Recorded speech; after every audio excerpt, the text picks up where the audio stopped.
In this video, I'm going to talk about how you can graph functions that we call exponential functions, and then I'll talk about some applications of exponential functions.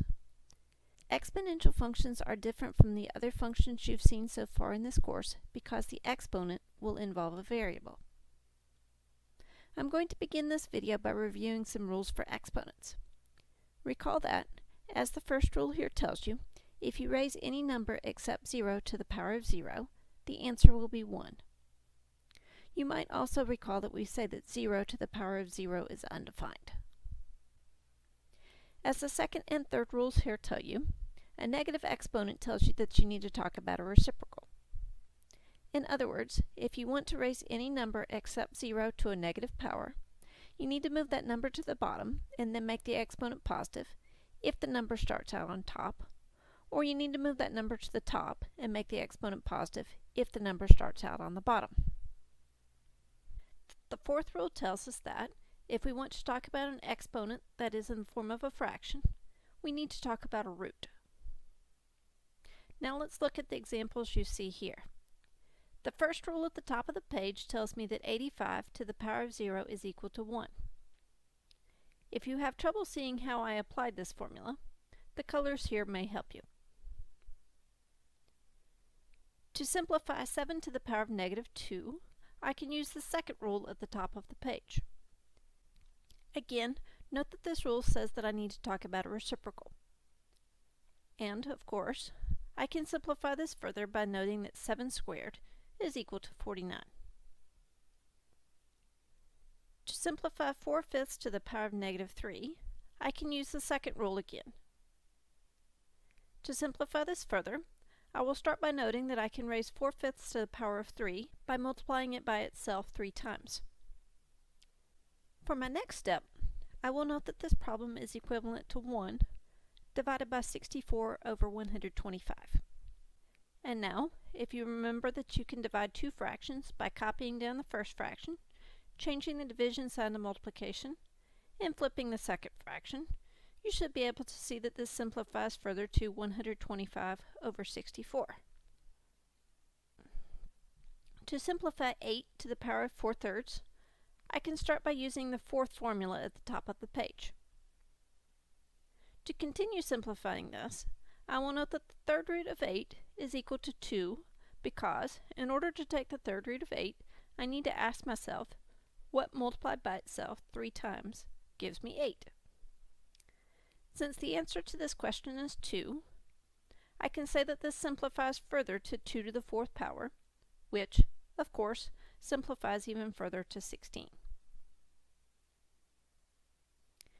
To raise 36 to the power of negative 1/2, I'll start by using the second rule at the top of the page again. And now I can simplify this further by using the fourth rule again. Note that I did not put the index of 2 because I need to ask myself what multiplied by itself 2 times gives me 36. Or, in other words, I want to take the square root. And we usually do not put the index of 2 if we want to take the square root. And finally, I can finish this problem by noting that the expression simplifies further to 1/6. For my next set of examples, I'm going to talk about how we can graph exponential functions. As you can see in purple at the top of the page, these functions will have the form y is equal to a number multiplied by a number raised to a power that will involve an x. As I stated earlier, this is different from the functions we have seen previously because the variable is in the exponent. For this example, as well as the next two examples, I'm going to start by making a table of values. Pause the video here while you see if you can use what I've just talked about to fill in the values of y that go with each of these values of x, and then use your table to sketch a graph of the function, as well as find the domain and range of this function.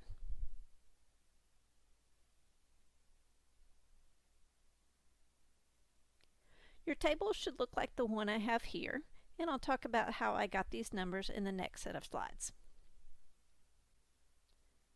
To find the value of y when x equals negative 2 and when x equals negative 1, I can use one of the formulas that I discussed at the beginning of this lesson. Recall that a negative exponent says that you need to talk about the reciprocal. To find the value of y when x equals 0, I can use the fact that, as I said at the beginning of the lesson, any number except 0 raised to the power of 0 is equal to 1. And finally, I will note that I do not normally like decimal approximations, but I will use them here because if I had written the answers in the form of fractions, that would make the points difficult to graph. And now I can plot these points on the graph and draw a smooth curve connecting them. Note that I put arrows on both ends to say that the graph does not stop.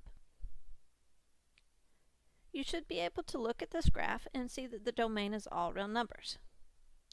Note that I can substitute any real number for x in the equation above and get a corresponding value for y. As you should recall, when I ask for the range of a function, I'm asking for all the possible values of y. The range of this function is a little more difficult to see than the domain, but you might find it helpful to look at the table. Note that this table suggests that the value of y can be any positive real number. Also note that, as I discussed in gray here, the values of y get very close to 0, but they cannot ever actually equal 0. As we've discussed before, that means I need to put a parenthesis and not a bracket around the 0. The fact that the values of y get very close to 0 but never actually get there should tell you that we have an asymptote at y equals 0. If you don't know what an asymptote is, or if you don't understand why I can say that this function has an asymptote at y equals 0, you may find it helpful to go back and watch the beginning of my video on graphing rational functions. And, like I said in my video on graphing rational functions, don't forget to include the x equals or y equals as part of your answer when you are asked to describe an asymptote. And finally, I'll note that I can call this a decay function. If you think about the definition of the word decay, you should realize that this name makes sense because the function is a decreasing function.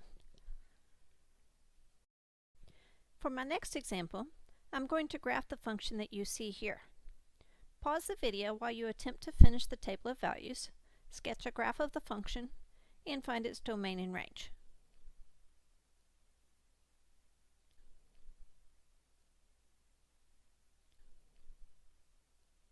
Your table of values and the graph should look like what you see here. The domain of this function is all real numbers because I can substitute any real number for x and get a corresponding value for y out. The range of this function is all positive real numbers. Again, you may find it helpful to look at the table of values.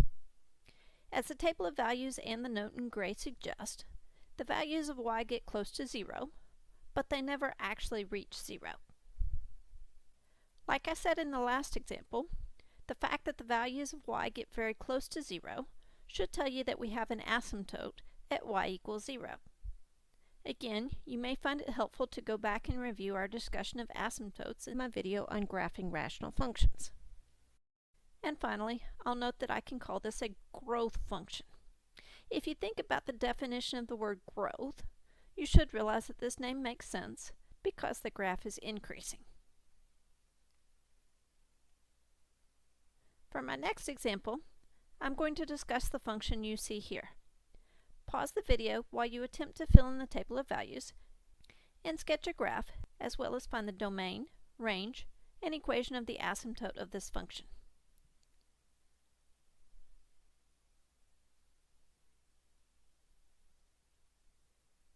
Your table of values and your graph should look like what you see here. If your table of values doesn't match what I have here, you probably forgot to use the order of operations. The order of operations says that only the 2 is being raised to the power of x plus 1, and so you cannot multiply the 5 by the 2 before you deal with the exponent. The order of operations also says that you cannot perform the subtraction before you multiply 5 by 2 to the power of x plus 1. The domain of this function is all real numbers because you can substitute any real number for x and get a value of y out. The range of this function is all real numbers less than 3. Again, you may find it helpful to look at the table of values to help you see this. And, similar to what I said earlier in the lesson, the values of y get very close to 3, but they never actually equal 3. That means that I need to put a parenthesis, and not a bracket, around the 3 when we talk about the range. Since, as I just said, the values of y get very close to 3, but never actually get there, I can say that we have an asymptote at y equals 3. We can graph an exponential function by making a table of values, but we can also graph it by talking about its parent graph and the transformations that this parent graph undergoes. This slide summarizes many of the ways in which we can transform a function, and you may find it helpful to come back to it several times while you work to understand my next example.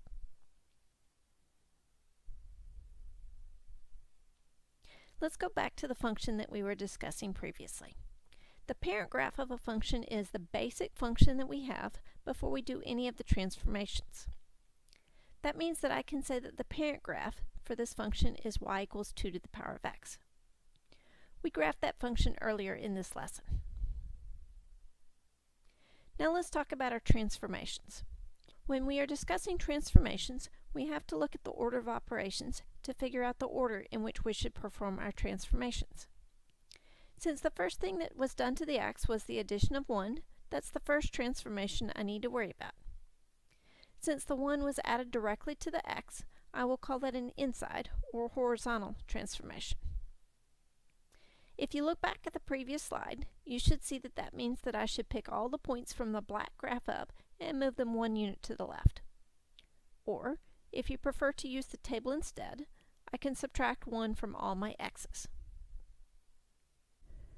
According to the order of operations, the next thing that we need to talk about is the fact that we need to raise 2 to our power.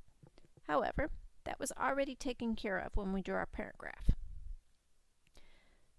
The order of operations tells us that the next transformation that we need to deal with is the multiplication by -5. Because this multiplication is not done directly to the x, I will call it an outside or vertical transformation. This is going to do 2 things to our graph. It's going to stretch it vertically by a factor of 5, and it's going to reflect it over the x-axis. To see why I say this, you might find it helpful to refer back to the slide with my table that summarizes some of the ways in which we can transform a function. To stretch the graph vertically by a factor of 5, I can multiply all the values of y by 5. To reflect the graph over the x-axis, I can multiply all the values of y by -1. The final transformation says that I need to shift the graph up 3 units, or, in other words, add 3 to all the values of y. If you thought that this 3 was subtracted instead of added, note that the 3 is positive, and the negative sign goes with the 5, and not the 3.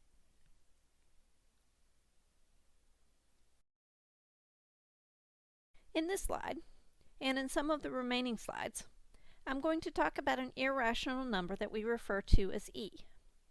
When I say that e is irrational, I'm telling you that, as a decimal, e is a number that never stops and never repeats.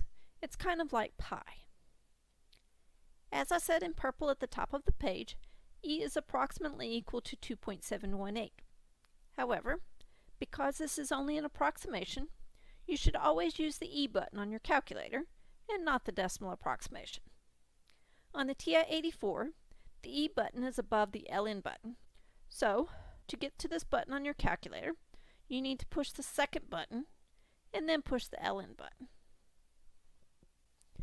When mathematicians talk about E, the problem usually involves raising E to a power, so the calculator will do that for you with this button. If you're working a problem involving E, but you don't want the power, you can use E to the first power. Pause the video while you see if you can use this to finish the table of values, and then sketch a graph. If you're using a TI-83 instead of a TI-84, make sure you close the parentheses after the 3.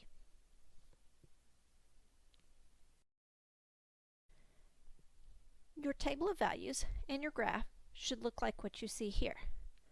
Note that I used the squiggly equal sign to say that most of the values of y were approximations. To graph this function, of course, I can start by making a table of values. But because that is often time-consuming, sometimes it's easier to think about the parent graph and the transformations that you need to perform. In this case, the parent graph is y equals e to the power of x, and the transformations are the ones you see listed here. To see why these transformations give you the graph I say they do, start by drawing your parent graph, which, as I said, is y equals e to the power of x. As I said earlier, we need to worry about the order of operations when we're doing transformations. Since the order of operations says that the first thing that was done to the x was a subtraction of 3, we need to shift all the points that we found in the last step 3 units to the right, or, in other words, add 3 to all my values of x. According to the order of operations, the next thing we need to worry about is raising e to the power of the exponent, but that was taken care of when we drew our parent graph. The next transformation that we need to worry about is the multiplication by 1/2. Since this was not done directly to the x, I'll call this an outside, or vertical, transformation, and that means that the multiplication by 1/2 will lead to a vertical shrink of the graph by a factor of 1/2. That means I can multiply all of the values of y by 1/2. The final transformation is a subtraction of 1. This was not done directly to the x, and so I will call it an outside, or vertical transformation. That means I need to shift all the points I found in the last step down 1 unit, or, equivalently, subtract 1 from each of my values of y. Note that the blue curve matches the curve that I showed you when we started this problem by making a table of values. The domain of this function is all real numbers because you can substitute any real number for x in the equation and get a value for y out. The range for this function is all real numbers greater than -1. To see this, you might find it helpful to look at the table of values and note that y can get very close to -1, but it can never actually equal -1. And finally, I can describe the asymptote of this function by writing y equals -1. You should be able to see this by looking at the table of values and noting that the values of y get very close to -1, but never actually get there.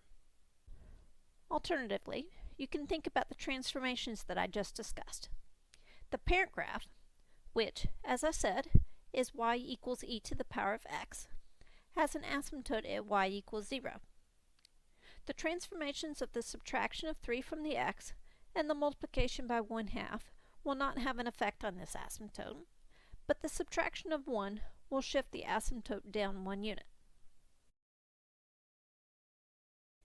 In the remainder of this lesson, I'm going to talk about some applications of exponential functions. In my next set of examples, I'm going to talk about a concept called interest in a bank account. When you invest some money in a bank account, the bank will usually add a small amount of money to your account each month to say thank you for leaving your money with them. This money is called interest. Let's look at an example that illustrates this concept.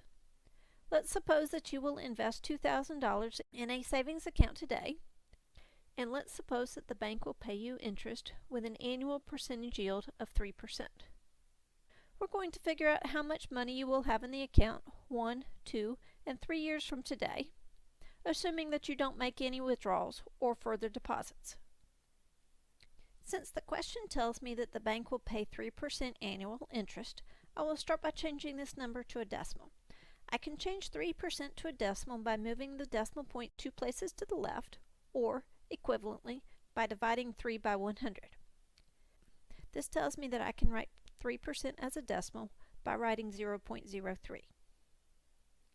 That means I can find the interest that you will have earned after 1 year by multiplying 0.03 by the $2,000 that was originally invested. Since this gives us $60, I can say that there will be $2,060 in your account after 1 year. To find the amount of interest you earned during the second year, I can multiply $2,060 by 0.03. This tells me that you will earn $61.80 in interest over the course of the second year.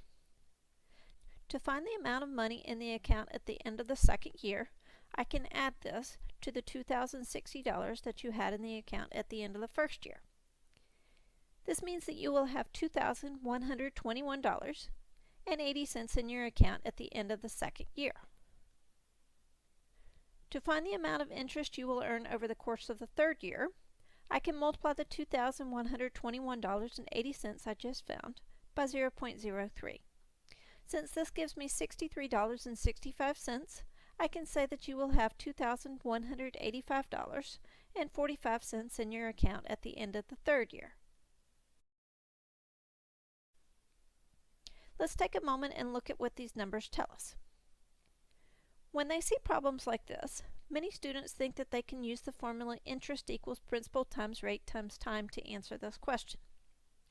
However, this formula gives you what we usually call simple interest, and it will give you an approximation of the amount of money you will earn in this situation, but it will not give you the actual amount of money that you will earn. If you use the formula interest equals principal times rate times time, you are assuming that you will earn the same amount in interest each year, but you should be able to see from this example that if you continue to leave the money in the account and let it grow, you earn a little more money in interest each year. I hope that this example illustrates how a mortgage on your house works. The difference between this example and a mortgage on your house is that instead of the bank giving you some extra money each month, you give the bank some extra money. And depending on the size of your loan and your interest rate, you probably give the bank a lot of extra money each month. I also hope that this example illustrates why credit cards are so dangerous. With a credit card, if you don't pay the balance in full, the credit card will charge you interest, and the interest rate may be as high as 20 or 30%. And I hope that you can see how, if you multiply the balance by 0.20 or 0.30, you'll be giving the bank a lot of extra money. Now, let's suppose that we want to know how much money will be in your account 20 years from today. If I continue using the same process that I used in the last set of slides, I'll be working on this problem for a long time. That means that I would rather use a formula. In my next two examples, I'm going to talk about the formulas you see here. In these formulas, A represents the amount of money in your account after T years, P represents the principal, or the amount of money you put in the account originally, R represents the yearly interest rate expressed as a decimal, and T represents the number of years that you will leave the money in the account. Also, N represents the number of times per year interest is compounded. Essentially, this means that N is equal to the number of times per year that interest is added to your account. And finally, as I said earlier in this lesson, E is an irrational number that is approximately equal to 2.718, but because that is only an approximation, please use the E button on your calculator and not the approximation anytime you want to talk about E. So now let's go back to my example from earlier. If the bank account will earn compound interest, which is what we're talking about here, the bank will usually give you both an annual percentage rate and an annual percentage yield. The definition of the annual percentage yield says that this is the simple interest rate that yields the same amount at the end of 1 year.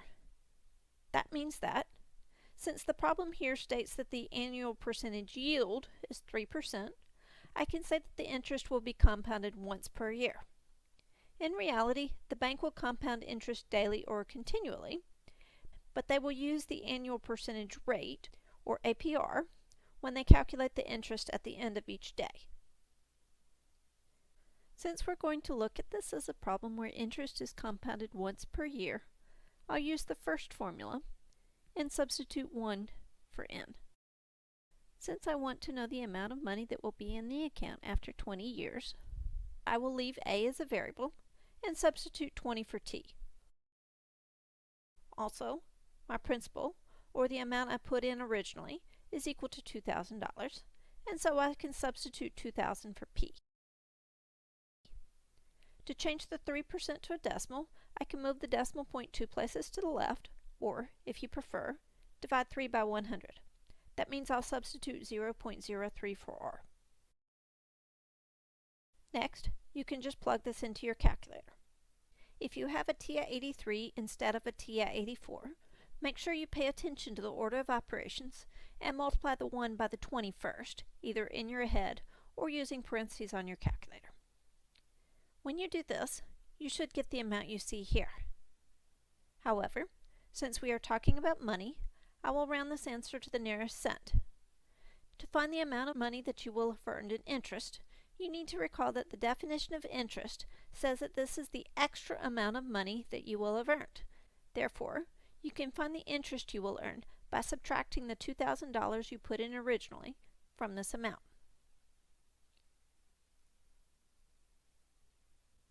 Now let's look at another example. Pause the video and maybe look back at the slide that told you what the different variables in the formulas at the top of the page represent. Won't you see if you can figure out the answer to this question?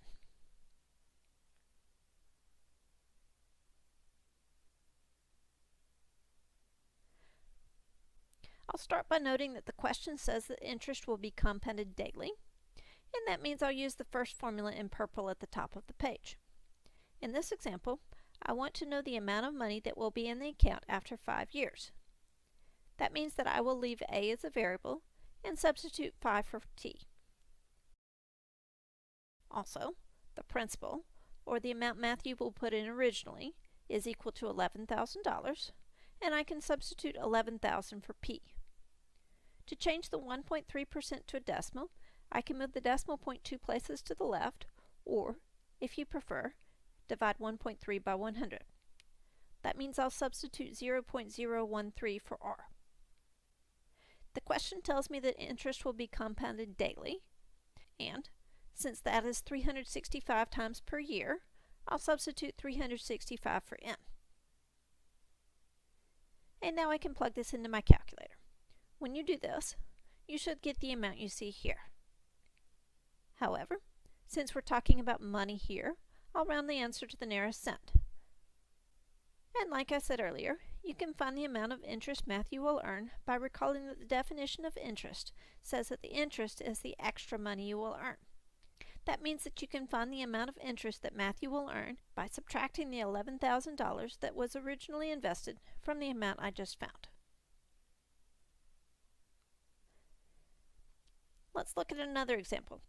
Pause the video and maybe look back at the slide that told you what the different variables in the formulas at the top of the page represent, while you see if you can figure out the answer to this question.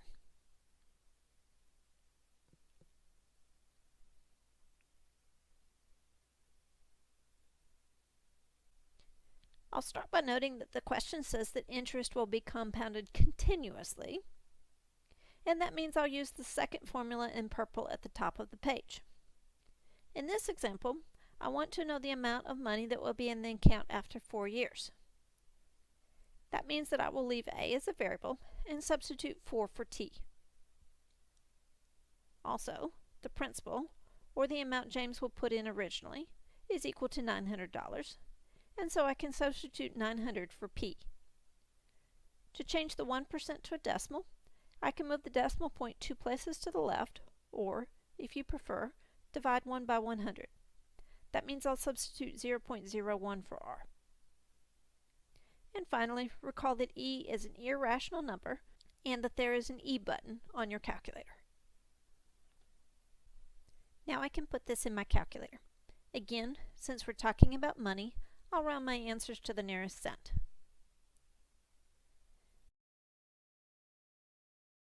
To work the next two problems that I'm going to discuss in this lesson, I can use a formula that is similar to the one I just talked about for interest that is compounded daily, monthly, or annually. However, it's not quite the same. Study the information in purple at the top for a moment.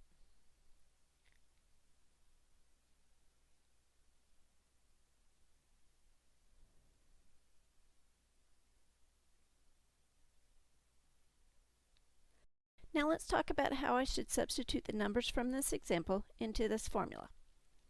In this problem, the initial amount was $25,000, and so I can change the C to $25,000. Also note that the problem tells us that the revenue increased by approximately 0.2% every month, and that means that I can change the R to 0.2. Many students try to change this to 0.002 divided by 100, but you should realize that you are dividing by 100 when you do that. You don't want to divide by 100 a second time.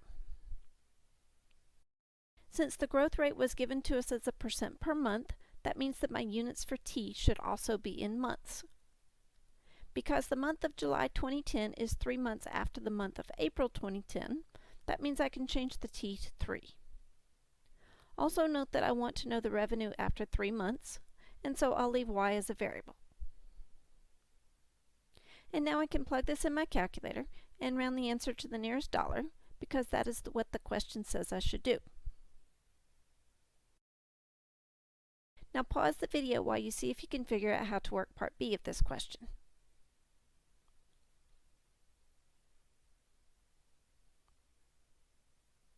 The only difference between the two parts of this question is the value of t.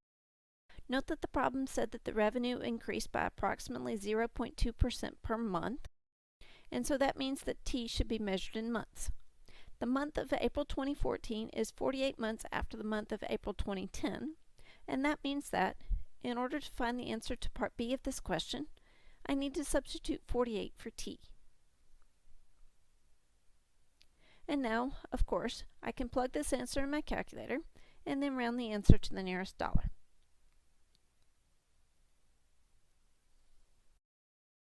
Now let's look at another problem that uses this formula. We're going to suppose that Madison is going to buy a car today for $15,000 and that it will lose approximately 12% of its value every year over the course of the next 5 years. You should be able to see that the initial amount is $15,000 and that, if I want to know what the value of the car will be 1 year from today, I need to leave y as a variable and change the t to 1. The main difference between this problem and the last one is that, in this example, the value of the car is decreasing. That means I'll substitute a negative 12 for r in this problem. When you plug this into your calculator, you should find that the car will be worth approximately $13,200 1 year from today. Now pause the video while you attempt to work part B.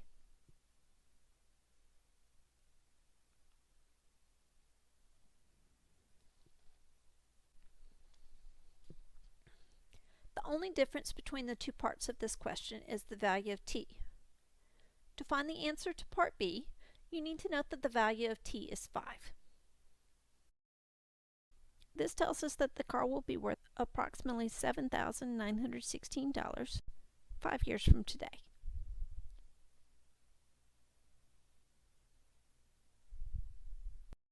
The last example I'm going to work in this lesson involves another formula. Study the information in purple at the top of the slide for a moment.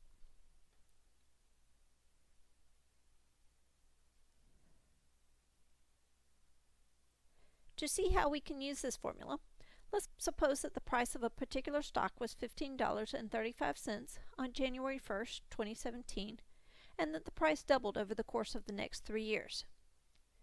To find the answer to part A of this question, I will note that I can change the n sub 0 to 15.35 because the question said that that was the initial amount. And I can change the a to 3 because the question said that the price of the stock doubled after 3 years. The thing that always confuses students with a question like this is the fact that I need to leave t as a variable. If you go back and reread the question, you should see that the question did not ask for an amount like the other questions that I've discussed in this section did. It asked for a formula. And since it asked for a formula, that means I need to leave t as a variable. However, to work part B of this question, I do need to change the t to 4 because the question asked for the approximate price after 4 years. And finally, I can type this into a calculator and then round the answer to the nearest cent. If you are using a TI-83, make sure you put parentheses around the 4/3 when you type this into your calculator.